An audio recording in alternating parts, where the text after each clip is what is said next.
نحمده ونصلي على رسوله الكريم أما بعد أعوذ بالله من الشيطان الرجيم بسم الله الرحمن الرحيم إن رحمتي وسعت كل شيء اللهم صل على سيدنا محمد وعلى آل سيدنا محمد وبارك وسلم۔ میرے واجب الاحترام بزرگوں، بھائیوں اور دوستوں، اللہ تعالیٰ نے انسان کو اپنی عبادت اور بندگی کے لیے پیدا فرمایا ہے۔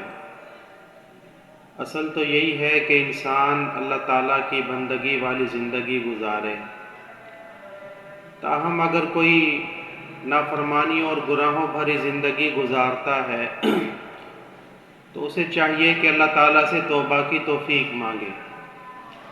یاد رکھیں کہ انسان کتنا ہی بڑا گنہگار کیوں نہ ہو، خطا کار کیوں نہ ہو، اس کے گناہ پھر بھی محدود ہیں، اللہ تعالیٰ کی رحمت بڑی لامحدود ہے۔ اللہ تعالیٰ نے قرآن کریم میں ارشاد فرمایا ان رحمتی وسعت کل شیء، کہ میری رحمت ہر چیز پر غالب ہے۔ تو جب اللہ تعالیٰ نے یہ فرما دیا تو اللہ تعالیٰ کے اس فرمان کے مطابق ہر گناہ گار آدمی کے لیے توبہ کا امکان موجود ہے۔ چنانچہ بنی اسرائیل میں ایک گناہ گار آدمی تھا اور ایک عبادت گزار آدمی تھا۔ اس عبادت گزار بندے کو جب اس گناہ گار کے بارے میں پتہ چلا تو اس کے دل میں اس کے متعلق نفرت بیٹھ جاتی ہے۔ وہ جوانی کی مستانی میں ہر وقت اس کا مشغلہ ہی یہی تھا کہ وہ اللہ تعالیٰ کی نافرمانیاں کرتا رہتا تھا۔ ایک دن موسیٰ علیہ السلام نے اس گناہ گار آدمی سے پوچھا کہ تیرے دل کی کیا تمنا ہے، کیا چاہت ہے؟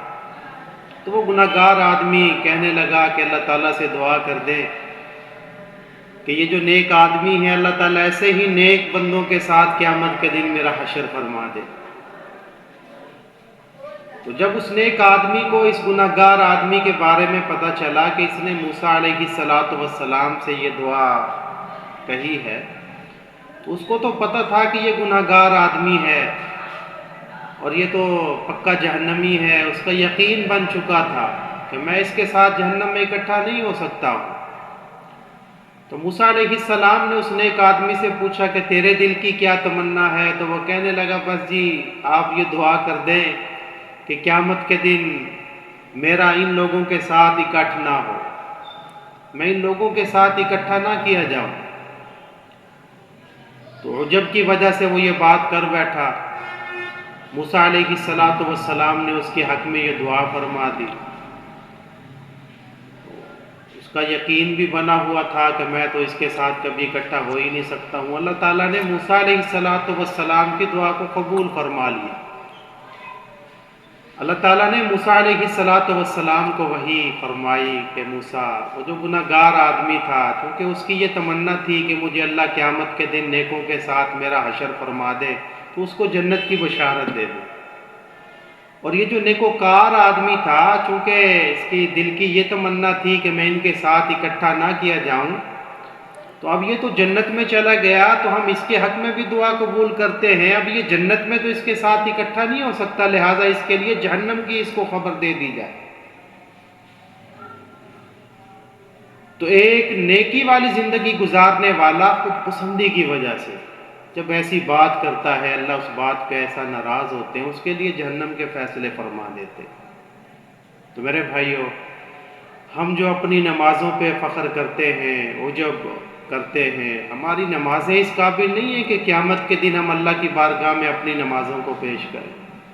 ہماری نیکیاں اس قدر نہیں ہیں کہ اللہ تعالیٰ ہماری نیکیوں کو قبول فرما کے ہمیں جنت کے اندر بھیج دے۔ نہ ہم نے کوئی صدقہ خیرات ایسے کیے، نہ ہم نے کوئی ایسے حج کیے کہ اللہ ہم سے راضی ہو چکا ہو، بس اللہ کی رحمتیں ہیں۔ لہٰذا جو نیکوکاری والی زندگی گزارنے والے ہیں ان کو چاہیے کہ وہ اپنی نیکیوں پہ عجب نہ کریں، اور جو آدمی گناہ گار ہے، گناہ گاری والی زندگی گزارتا ہے، اسے چاہیے کہ وہ گناہوں سے مایوس ہو کر جو ہے بیٹھ نہ جائے، بلکہ توبہ کا دروازہ ہر وقت کھلا ہوتا ہے۔